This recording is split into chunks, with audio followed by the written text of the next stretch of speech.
नमस्कार दोस्तों, am study में आपका स्वागत है। आज इस वीडियो में हम लोग डिस्कशन करने वाले हैं एम लक्ष्मीकांत की किताब भारत की राज्य व्यवस्था का चैप्टर नंबर 2 में संविधान का निर्माण यानी मेकिंग ऑफ द कॉन्स्टिट्यूशन का डिस्कशन करने वाले हैं। राइट, और जो पहला जो चैप्टर है वो वीडियो आ चुका है, उसका जो लिंक है डिस्क्रिप्शन में दे दिया जाएगा। ओके, चलते हैं इस वीडियो का प्रारंभ किया जाए। देखिए, भारत में संविधान सभा का गठन का विचार सबसे पहली बार 1934 में एम.एन. रॉय का आया था। एम.एन. रॉय जो थे भारत में वामपंथी आंदोलन के प्रखर नेताओं में से थे। यानी एम.एन. रॉय जो थे कम्युनिस्ट आंदोलन के एक प्रखर नेता थे। फिर आगे क्या होता है कि 1935 में भारतीय राष्ट्र कांग्रेस ने पहली बार भारत के संविधान के निर्माण के लिए ऑफिशियली यानी आधिकारिक रूप से संविधान सभा के गठन का मांग कर दिया। ठीक, उसके बाद होता है 1938 में भारतीय राष्ट्र कांग्रेस की ओर से पंडित जवाहरलाल नेहरू ने घोषणा किया कि स्वतंत्र भारत के संविधान का निर्माण वयस्क मताधिकार के आधार पर चुनी गई संविधान सभा द्वारा किया जाएगा और इस पर कोई भी बाहरी हस्तक्षेप नहीं होगा। अर्थात 1938 में कांग्रेस की ओर से पंडित नेहरू ने घोषणा किया कि जो संविधान का निर्माण होगा वह एडल्ट फ्रेंचाइज के आधार पर होगा और संविधान सभा द्वारा किया जाएगा और इस पर क्या होगा, कोई भी बाहरी हस्तक्षेप नहीं होगा। राइट, आगे क्या होता है कि ब्रिटिश गवर्नमेंट ने नेहरू की इस मांग को स्वीकार कर लिया और इसे ही 1940 के अगस्त प्रस्ताव के नाम से भी जाना जाता है। ओके, फिर इससे भी आगे एक और क्रोनोलॉजी ये होता है कि विंस्टन चर्चिल जो कि ब्रिटिश प्रधानमंत्री थे, यानी ब्रिटिश प्रधानमंत्री थे, तो उन्होंने घोषणा किया कि भारत में एक मिशन जाएगा। ओके, फिर मार्च 1942 में क्रिप्स मिशन के रूप में भारत आए। देखिए, क्रिप्स मिशन भारत क्यों आया था? क्रिप्स मिशन इसलिए भारत आया था कि क्यों 1939 से लेकर 1945 में सेकेंड वर्ल्ड वार चल रहा था, यानी द्वितीय विश्व युद्ध चल रहा था।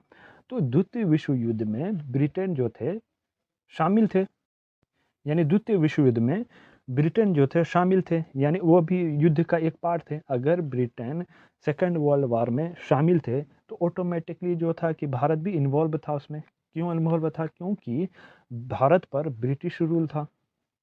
तो इस कारण से क्या हुआ कि यानी भारत जो था ऑटोमेटिक उस पे यानी युद्ध में शामिल हो गया।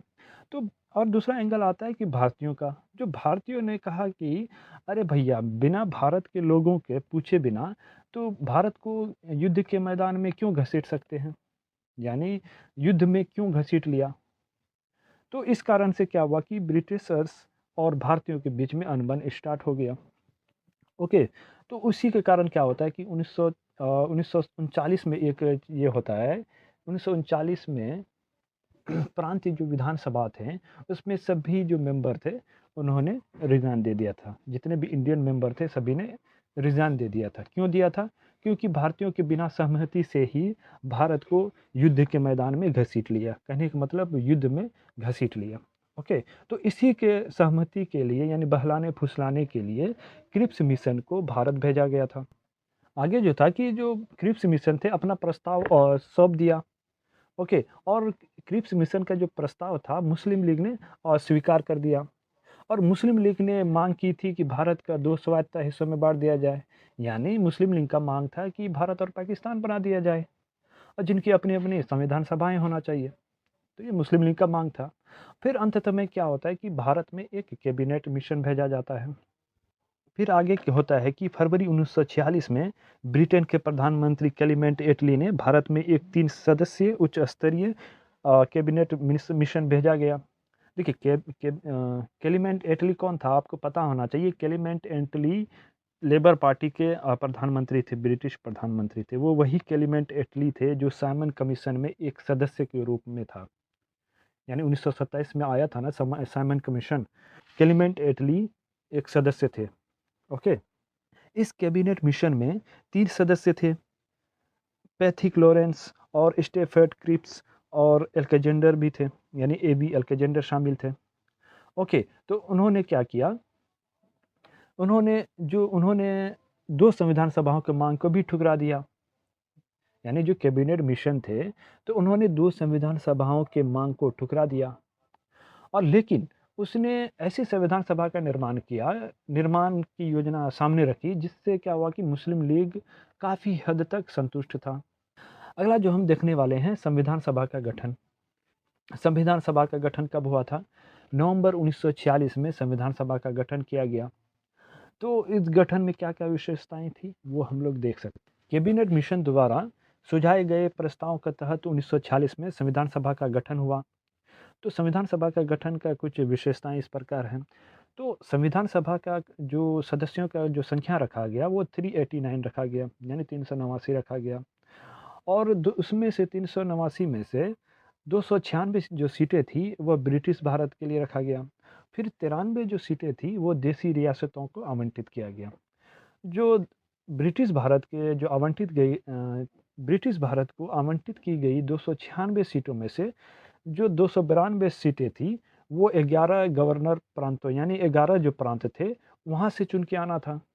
फिर जो 4 सीट बच गई, 4 सीटें, जो 4 सीटों को तो 4 मुख्य आयुक्त प्रांत थे, वहाँ से एक-एक सदस्यों को चुनना था, राइट? और बच गया इधर 93 सीटें। 93 सीटें देसी रियासतों को आवंटित किया गया। और हर प्रांत व देशी रियासतों में अथवा छोटे राज्यों के मामले में हो या राज्य के समूह के मामले में, उनकी जनसंख्या के अनुपात में सीटें आवंटित की जानी थी। कहने का मतलब यह था कि जो प्रांतियों में जो सीटें आवंटित की गई थी, वह उनके जनसंख्या के आधार पर होना था। तो मोटे तौर पर कहें तो कि प्रत्येक 10 लाख लोगों पर एक सीट आवंटित किया गया था। और जो अगला पॉइंट है कि प्रत्येक ब्रिटिश प्रांत को आवंटित की गई सीटों का निर्धारण 3 प्रमुख समुदायों के बीच उनकी जनसंख्या के अनुपात पे किया जाना था। ये जो 3 समुदाय थे, मुस्लिम, सिख और कुछ सामान्य थे। और अगला पॉइंट जो है, प्रत्येक समुदाय के प्रतिनिधियों का चुनाव प्रांतीय असेंबली में उस समुदाय के सदस्यों द्वारा किया जाना था। और ये जो था मत जो होना था, वो एकल संक्रमणीय मत के आधार पर समानुपातिक प्रतिनिधित्व के तरीके से मतदान किया जाना था। और आगे क्या होता है कि देसी रियासतों के प्रतिनिधियों का चयन रियासतों के प्रमुख द्वारा किया गया था। यानी देसी रियासत जितने भी थे, वहाँ पर प्रतिनिधियों का जो चयन हुआ था, वहाँ के जो प्रमुख थे, यानी जो मेन थे रियासत के, तो उन्हीं के द्वारा चुना गया। फिर इससे साफ होता है कि संविधान सभा का आंशिक रूप से चुनी हुई थी और आंशिक रूप से नामांकित निकाय भी थी। इसके अलावा सदस्यों का चयन अप्रत्यक्ष रूप से प्रांतीय व्यवस्थापिका के सदस्यों द्वारा किया जाना था, जिनका चुनाव एक सीमित मताधिकार के आधार पर किया गया था। फिर आगे क्या होता है कि जो 296 सीटें जो ब्रिटिश भारत के लिए आवंटित की गई थी, यानी ब्रिटिश प्रांतियों के लिए आवंटित की गई थी, तो उसका जो चुनाव था जुलाई अगस्त 1946 में हुआ। और इस चुनाव में भारतीय राष्ट्रीय कांग्रेस को 208 सीटें मिली, वहीं मुस्लिम लीग को 73 सीटें और जो छोटे समूह व स्वतंत्र सदस्यों को जो पार्टी थी, उसको 15 सीटें मिली। हालाँकि जो देसी रियासतों को आवंटित की गई 93 जो सीटें थी, वह भर नहीं पाई, क्योंकि उन्होंने खुद को संविधान सभा से अलग करने का निर्णय लिया। ओके, और आगे जो है क्या हुआ कि लेकिन जो संविधान सभा का जो चुनाव हुआ, वो भारत के वयस्क मताधिकार के आधार पर प्रत्यक्ष प्रत्यक्ष रूप से तो नहीं हुआ, लेकिन इसमें प्रत्येक समुदाय को इन्वॉल्व किया। जैसे कि हिंदू, मुस्लिम, सिख, पारसी, अंगल भारतीय, भारतीय ईसाई, अनुसूचित जाति, अनुसूचित जनजाति के प्रतिनिधियों को भी जगह मिली। इनमें से महिलाएँ भी शामिल थीं। लेकिन महात्मा गांधी को छोड़ दें तो सभा में उस समय भारत की जितनी भी बड़ी हस्तियाँ थीं, सब संविधान सभा में शामिल थे। ओके? और आगे जो है कि संविधान सभा की कार्यप्रणाली। देखिए 9 दिसंबर 1946 में संविधान सभा की पहली बैठक हुई और इस बैठक में मुस्लिम लीग ने बहिष्कार कर दिया और अलग पाकिस्तान के मांग पर बल दिया और इसलिए इस बैठक में केवल 211 सदस्यों ने ही हिस्सा लिया। ओके, और आगे चलते हैं कि आगे क्या होता है कि फ्रांस की तरह इस सभा के सबसे वरिष्ठ सदस्य डॉक्टर सच्चिदानंद सिन्हा को भी सभा का अस्थायी सदस्य अध्यक्ष चुना गया। देखिए क्या होता है कि कोई भी अगर संविधान सभा अगर गठन या पहली बार इन्वॉल्व होता है, तो उसमें प्रोटेम स्पीकर को चुना जाता है। हालाँकि यहाँ पर संविधान सभा थे तो उसके अध्यक्ष होंगे प्रोटेम स्पीकर। प्रोटेम स्पीकर वही होता है जो संविधान में से यानी जो भी चुना गया जो सदस्य होगा उसमें जो वरिष्ठ होंगे उसी को प्रोटेम स्पीकर हो किया जाता प्रोटेम स्पीकर चुना जाता है, यानी अस्थाई अध्यक्ष चुना जाता है। देखिए प्रोटेम जो शब्द है वो लैटिन भाषा का शब्द है और लैटिन भाषा में प्रो टेम्पोर जिसका अर्थ होता है कुछ समय के लिए, यानी प्रो टेम्पोर। यानी संविधान सभा का अस्थाई अध्यक्ष सच्चिदानंद सिन्हा को चुन लिया गया। बाद में क्या हुआ कि जो अस्थाई अध्यक्ष राजेंद्र प्रसाद को चुना गया, यानी संविधान सभा का जो यानी अस्थाई अध्यक्ष जो था वो डॉक्टर राजेंद्र प्रसाद को चुना गया। और उसी प्रकार डॉक्टर एच.सी. मुखर्जी और वी.टी. कृष्णमाचारी सभा के उपाध्यक्ष निर्वाचित किया गया। दूसरे शब्दों में कहे तो संविधान सभा के 2 उपाध्यक्ष चुना गया था। आगे है उद्देश्य प्रस्ताव। 13 दिसंबर 1946 को जवाहरलाल नेहरू ने संविधान सभा में ऐतिहासिक उद्देश्य प्रस्ताव पेश किया। इसमें संवैधानिक संरचना के ढांचे और दर्शन की पहली झलक मिलती है, यानी जो संविधान का जो कैसे-कैसे बनेगा, यानी उसमें क्या-क्या मूल तत्व रहेंगे, तो यह उद्देश्य प्रस्ताव में शामिल किया गया था। यानी कहने का मतलब है जो आने वाला जो संविधान होगा एक ढांचा होगा। ओके, देखिए इस संविधान सभा इस उद्देश्य प्रस्ताव में पहला जो पॉइंट है कि उद्देश्य प्रस्ताव का कि संविधान सभा भारत को एक स्वतंत्र, इंडिपेंडेंट और सोवरेन और रिपब्लिक घोषित करता है, यानी संप्रभु गणराज्य बनाता है और इस पर भविष्य के प्रशासन को चलाने के लिए एक संविधान के निर्माण का घोषणा करता है। ओके, और दूसरा जो पॉइंट है कि ब्रिटिश भारत में शामिल सभी क्षेत्र, भारतीय राज्यों में शामिल सभी क्षेत्र तथा भारत से बाहर के इस प्रकार के सभी क्षेत्र और वे अन्य क्षेत्र जो इसमें शामिल होना चाहेंगे भारतीय संघ का हिस्सा होंगे, यानी जो भारत के शामिल हैं या नहीं हैं और जो होना चाहते हैं वह सब भारत संघ के हिस्सा होंगे। ओके, फिर तीसरा है कि जो ऊपर जो वर्णित सभी क्षेत्रों के तथा उनके सीमाओं का निर्धारण संविधान सभा द्वारा किया जाएगा और इसके उपरांत के नियमों के अनुसार यदि वे चाहेंगे तो इनके अवशिष्ट शक्तियाँ उनमें निहित रहेंगी और प्रशासन के संचालन के लिए भी वह सभी शक्तियाँ केवल उनको छोड़कर जो संघ में निहित होगी और इन राज्यों में प्राप्त होंगी। ओके, और चौथा जो पॉइंट है कि संप्रभु स्वतंत्र भारत की सभी शक्तियाँ और जो अधिकार होंगे इसके अभिन्न अंग होंगे और सरकार का अंग सभी का स्रोत भारत की जनता होगी, यानी जो शक्ति का जो स्रोत होगा भारत का वो कौन होगा, जनता होगी, यानी be the people of India. और पांचवा जो पॉइंट है कि भारत के सभी लोगों के लिए न्यायिक, सामाजिक, आर्थिक और राजनीतिक समतलता और सुरक्षा, अवसर की समता, विधि के समक्ष समता, विचार, अभिव्यक्ति, विश्वास, भ्रम, संगठन बनाने आदि की स्वतंत्रता होगी। लोक नैतिकता स्थापना सुनिश्चित की जाएगी, यानी जो आइडियल चीज़ें थी, न्याय मिलना चाहिए, सामाजिक संरचना एक बेहतर समान होना चाहिए, आर्थिक समानता भी होनी चाहिए, तो इत्यादि इत्यादि चीज़ें इन्वॉल्व किया गया था। अगला जो छठा जो पॉइंट है, अल्पसंख्यकों, पिछड़े वर्गों और जनजातीय क्षेत्रों के लोगों को पर्याप्त सुरक्षा प्रदान की जाएगी, यानी भारत में जो अल्पसंख्यक होंगे, पिछड़े वर्ग होंगे, जनजातीय क्षेत्र के जो लोग होंगे उनकी सुरक्षा प्रदान की जाएगी।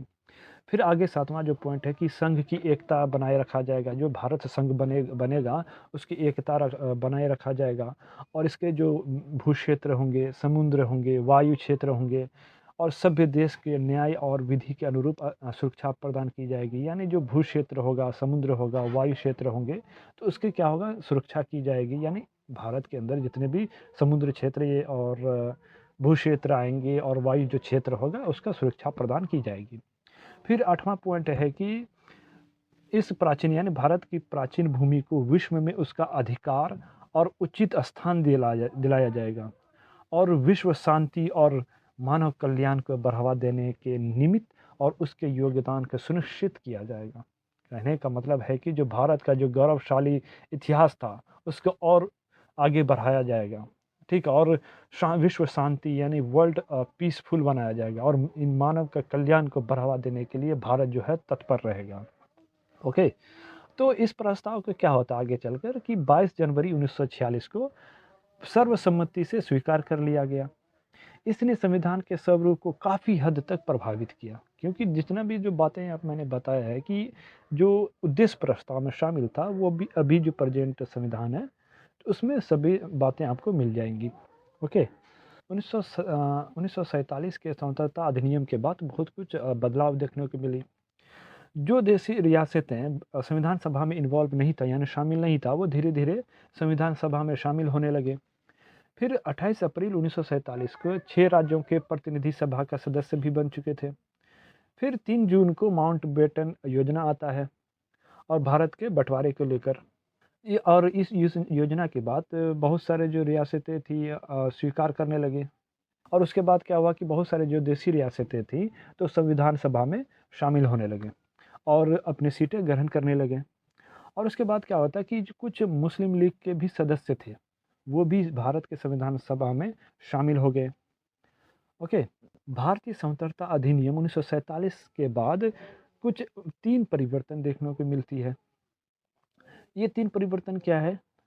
सभा जो थी यानी संविधान सभा था वो पूरी तरह संप्रभु निकाय बनाया गया जो स्वेच्छा स्वेच्छा से कोई भी संविधान बना सकती थी। और इस अधिनियम ने सभा को ब्रिटिश संसद द्वारा भारत के संबंध में बनाए गए किसी भी कानून को समाप्त करने और बदलने का भी अधिकार दे दिया। दूसरा जो पॉइंट है, संविधान सभा को 2 काम सौंपे गए थे। पहला जो काम था स्वतंत्र भारत के लिए संविधान बनाना और दूसरा था कि देश के लिए आम कानून बनाना। इन दोनों कार्यों को अलग अलग दिन करना था और इस प्रकार संविधान सभा स्वतंत्र भारत की पहली संसद बन गई।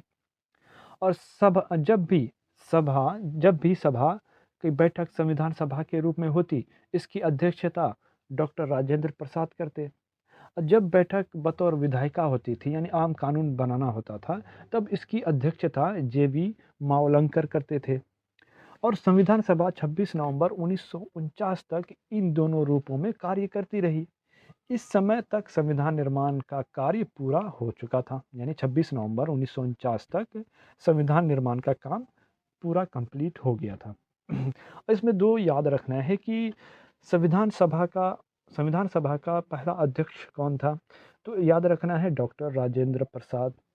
वहीं संविधान सभा का यानी सॉरी जब भी विधायिका का सबसे पहला अध्यक्ष किसने किया? विधायिका के तौर पर अध्यक्षता सबसे पहली बार किसने किया?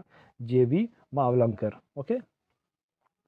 अगला जो पॉइंट है यानी लास्ट पॉइंट जो है कि मुस्लिम लीग के जो सदस्य थे वो क्या हुआ पाकिस्तान में शामिल हो चुके थे और भारत संविधान सभा से अलग हो गए थे यानी जो भारतीय संविधान सभा थे मुस्लिम लीग उससे अलग हो गया था।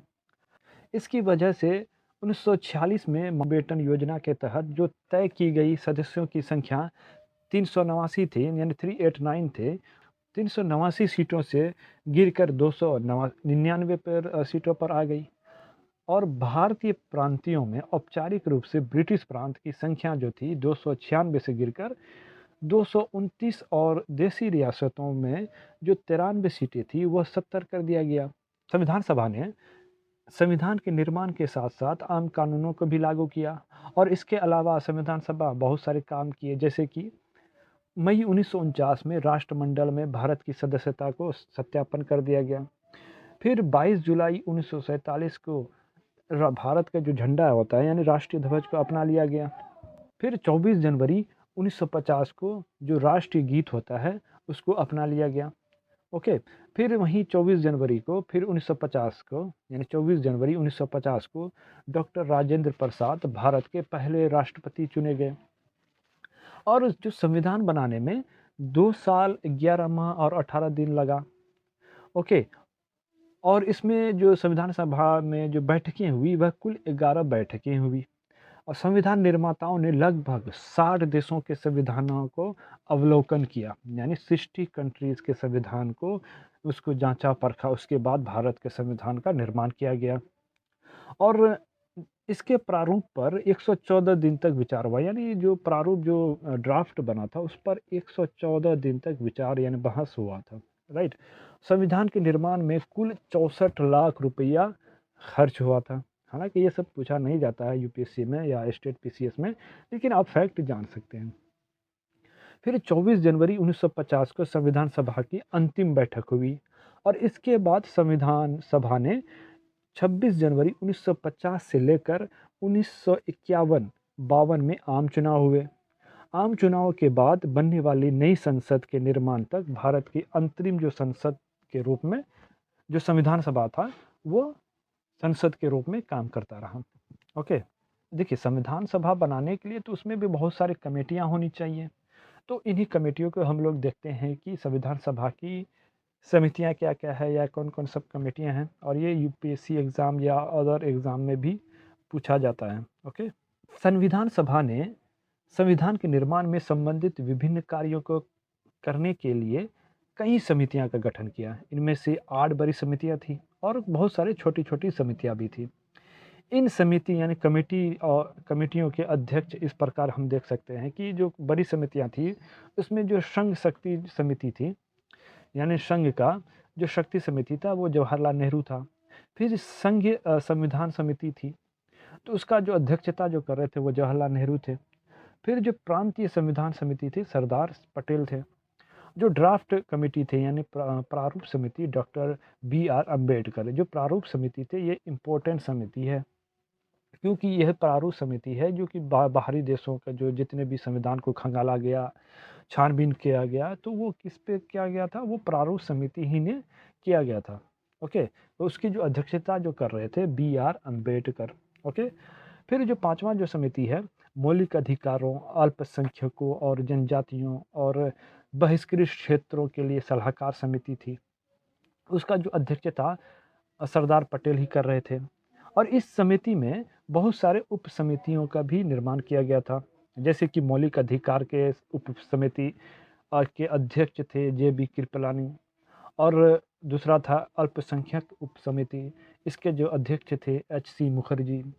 फिर उसी तरह और लास्ट में है छोड़े गए एवं आंशिक रूप से छोड़े गए क्षेत्रों में, जैसे असम सिंचित क्षेत्रों के अलावा के लिए उप समिति भी थे ए बी ठक्कर। हालांकि ये सब समितियाँ इम्पोर्टेंट नहीं है, जो ऊपर से जो 5 समिति है वो इम्पोर्टेंट है। ओके, और एक और है कि जो छठवां जो है प्रक्रिया नियम समिति, यानी डॉक्टर राजेंद्र प्रसाद इसकी अध्यक्षता कर रहे थे।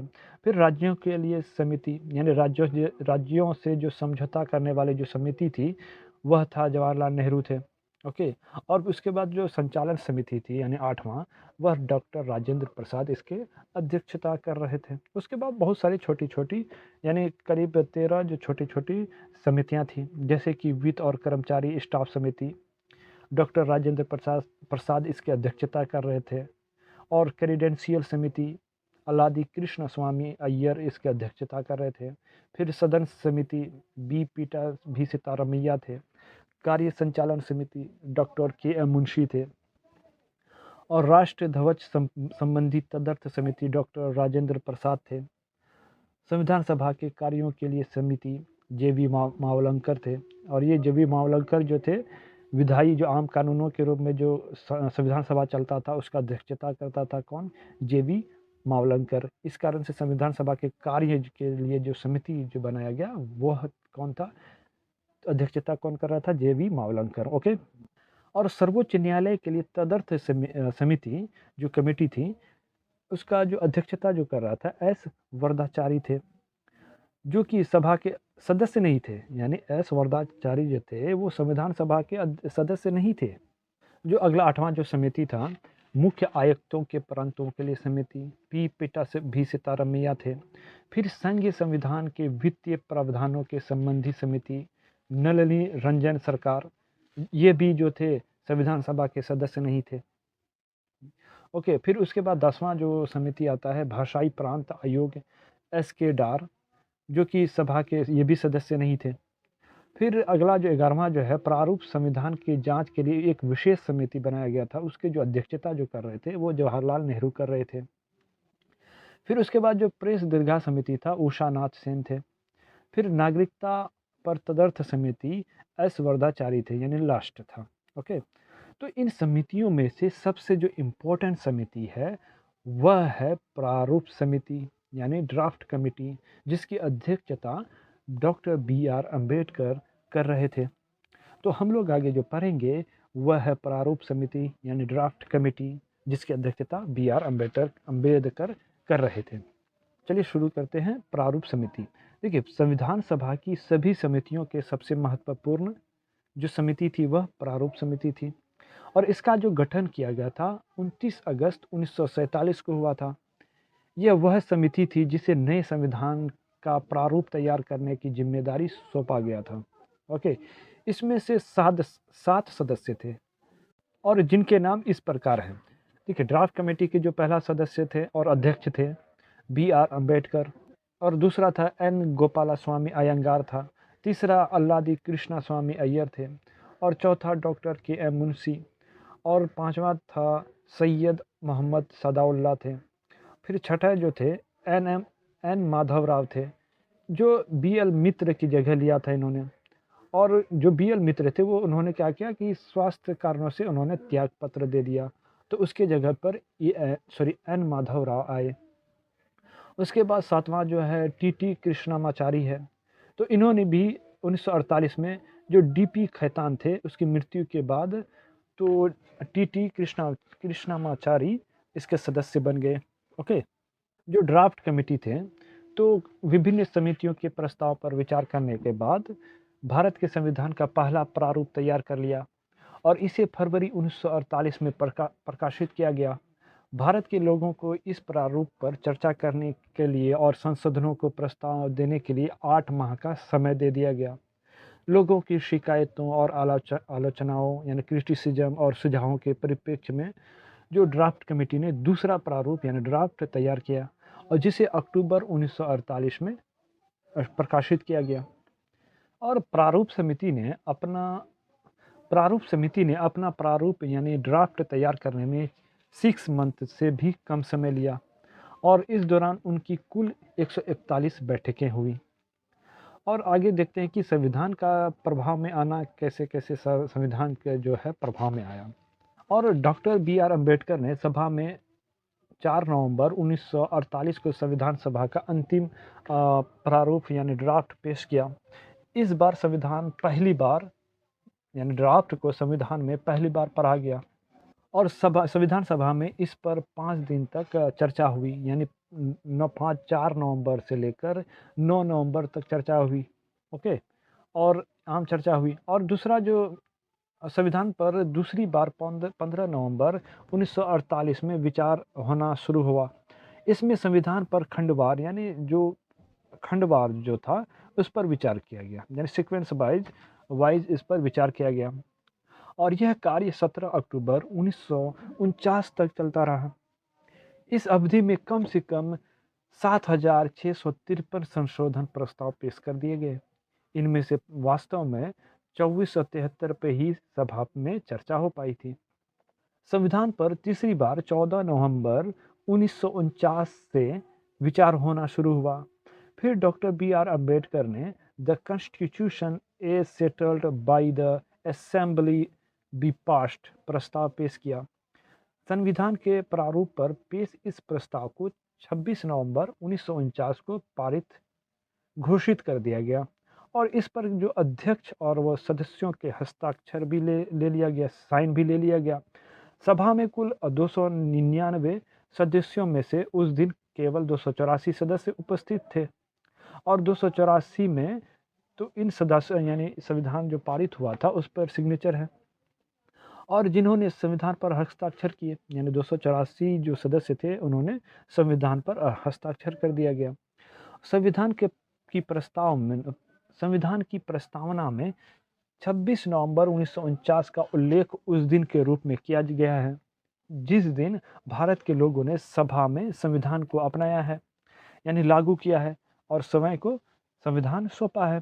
इसी कारण से लास्ट में लिया जाता है। और 26 नवंबर 1949 को अपनाए गए संविधान में एक प्रस्तावना था, 395 अनुच्छेद यानी आर्टिकल थी और 8 अनुसूचियां शामिल किया गया था। प्रस्तावना को पूरे संविधान को लागू करने के बाद लागू किया गया है, यानी प्रस्तावना जो है तैयार तो हो गया था लेकिन उसको संविधान लागू करने के बाद तब लागू किया गया। फिर जो नए लॉ मिनिस्टर थे यानी विधि मंत्री डॉक्टर बी.आर. अम्बेडकर ने संविधान में सभा का प्रारूप रखा। उन्होंने सभा के कार्यकलापों में बढ़ चढ़ कर काम किया था, यानी बढ़ चढ़ कर हिस्सा लिया। उन्होंने अपनी तर्क संगत और प्रभावशाली दलीलों के लिए भी जाना जाता है उन्हें। और भारत के संविधान का पिता भी बी.आर. अम्बेडकर को कहा जाता है। और बी.आर. अम्बेडकर एक महान लेखक, संविधान विशेषज्ञ, अनुसूचित जातियों का निर्विवाद नेता के रूप में जाने जाते हैं और भारत के संविधान के प्रमुख शिल्पकार को आधुनिक मनु की भी संज्ञा दी जाती है। यानी बी.आर. अम्बेडकर को आधुनिक मनु भी कहा जाता है। ओके। और संविधान का परिवर्तन देखिए, 26 जनवरी 1949 को नागरिकता, चुनाव और तदर्थ संसद, अस्थायी व परिवर्तनशील नियम और छोटे शीर्षकों से जुड़े कुछ प्रावधान लागू हो गया था, जैसे कि आर्टिकल 5, 6, 7, 8, 9, 10, 391 इत्यादि आर्टिकल जो है वो लागू हो गया था। इस आर्टिकल को हम लोग आगे पढ़ने वाले हैं। ओके। और जो आगे है कि संविधान का जो शेष प्रावधान 26 जनवरी 1950 को लागू हुआ। 26 जनवरी यानी 1950 को लागू हुआ और इस दिन को संविधान की शुरुआत के दिन के रूप में देखा जाता है। और इसे देखिए, 26 जनवरी 1950 को संविधान पूरे देश में लागू हो गया और इसी दिन को गणतंत्र दिवस मनाया जाता है, यानी रिपब्लिक डे मनाया जाता है। इस दिन को संविधान की शुरुआत के रूप में इसलिए चुना गया क्योंकि इसका अपना एक ऐतिहासिक महत्व है। क्योंकि इसी दिन 1930 में भारतीय राष्ट्रीय कांग्रेस के लाहौर अधिवेशन में यानी 1929 में पारित किए गए संकल्प के आधार पर पूर्ण स्वराज दिवस मनाया गया था। यानी लाहौर अधिवेशन 1929 में पहली बार पूर्ण स्वराज दिवस मनाया गया था और इसी कारण से 26 जनवरी 1950 को संविधान को अपनाया गया था। संविधान की शुरुआत के साथ ही भारतीय स्वतंत्रता अधिनियम 1947 और भारत शासन अधिनियम 1935 को समाप्त कर दिया गया। राइट। आगे चलते हैं कि संविधान का भी आलोचना भी किया गया। देखिए, आलोचना किस बेसिस पे किया गया है तो उसको हम पॉइंट वाइज हम देखते हैं। तो सबसे पहला जो आलोचना किया गया कि जो संविधान सभा थे वो प्रतिनिधि निकाय नहीं थी। आलोचकों ने दलीलें दी कि संविधान सभा प्रतिनिधि सभा नहीं थी क्योंकि इसके जो सदस्यों का चुनाव भारत के लोगों द्वारा वयस्क मताधिकार यानी एडल्ट फ्रेंचाइज के आधार पर नहीं हुआ था। फिर दूसरा जो आलोचना है कि संप्रभुता का अभाव, यानी आलोचकों का कहना है कि संविधान सभा एक संप्रभु निकाय नहीं थी। यह भी कहा जाता है कि संविधान सभा अपनी बैठकों से पहले ब्रिटिश सरकार से इजाज़त भी लेती थी। ठीक है। और तीसरा जो आलोचना होता था इस आधार पर कि समय की बर्बादी हुई।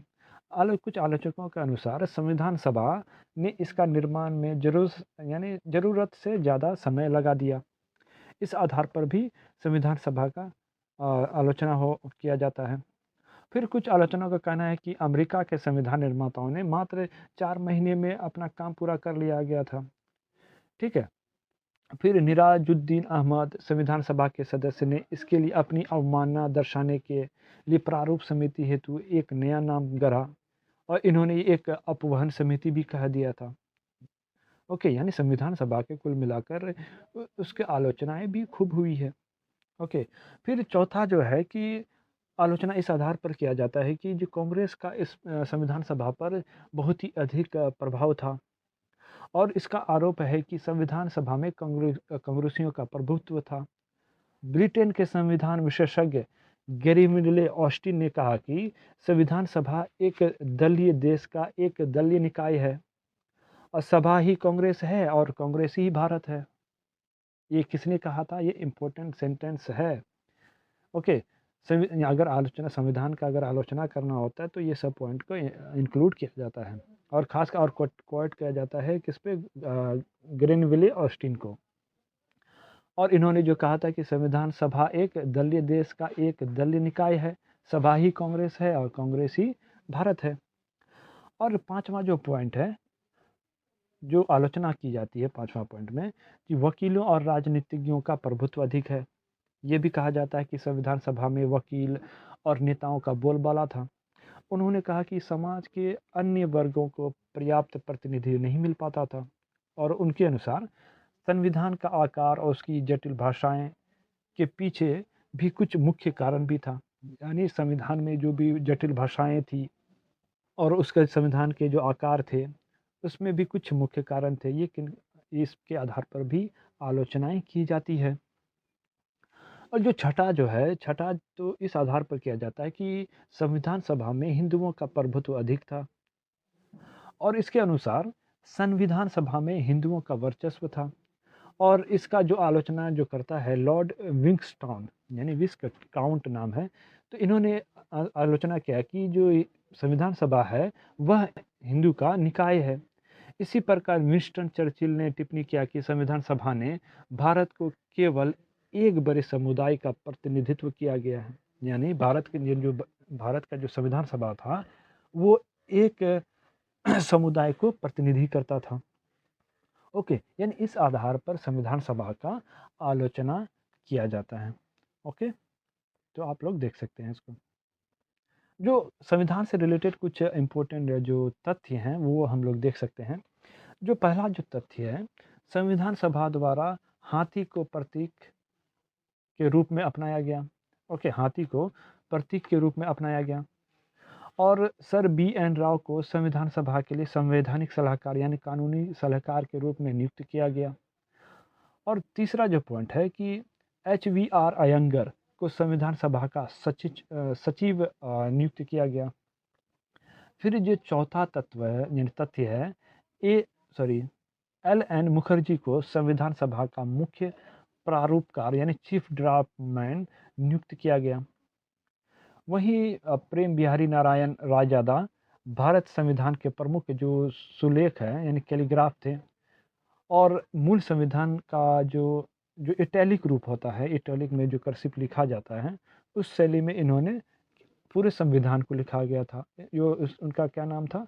प्रेम बिहारी नारायण रायजादा। तो इन्होंने कैलीग्राफ में इटैलिक रूप में पूरा संविधान को हाथ से लिखा था, यानी जो मूल संविधान था। ओके, और छठा जो है, जो मूल संस्करण का जो सौंदर्यीकरण था और सजावट था, वो शांति निकेतन के कलाकारों ने किया, जिसमें से मदन लाल बोस और ब्यूहर राम मनोहर सिन्हा भी शामिल थे।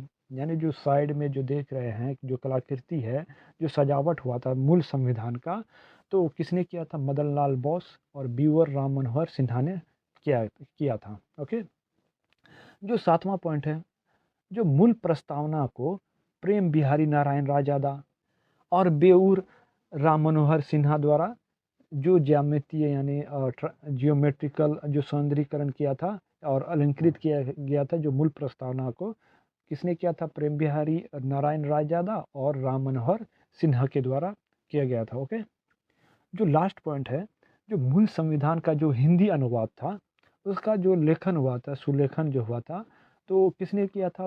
वसंत कृष्ण वैद्य के द्वारा किया गया था, जिसे नंदलाल बोस ने सुंदर ढंग से अलंकृत और ज्यामिति किया गया था। ओके, यानी हिंदी वाला भी जो वर्जन था, उसका जो अलंकृत और ज्यामितीय जो ढंग से सजावट किया गया था, वो नंदलाल बोस थे। और जो मूल संविधान जो था, उसका हिंदी में जो अनुवाद किया गया था, उसको किसने कहा किया था? सुलेखन किया गया था कृष्ण वेद के द्वारा। ओके, ये सब याद रखना है। आशा करता हूँ कि चैप्टर नंबर 2 आपको समझ में आया होगा।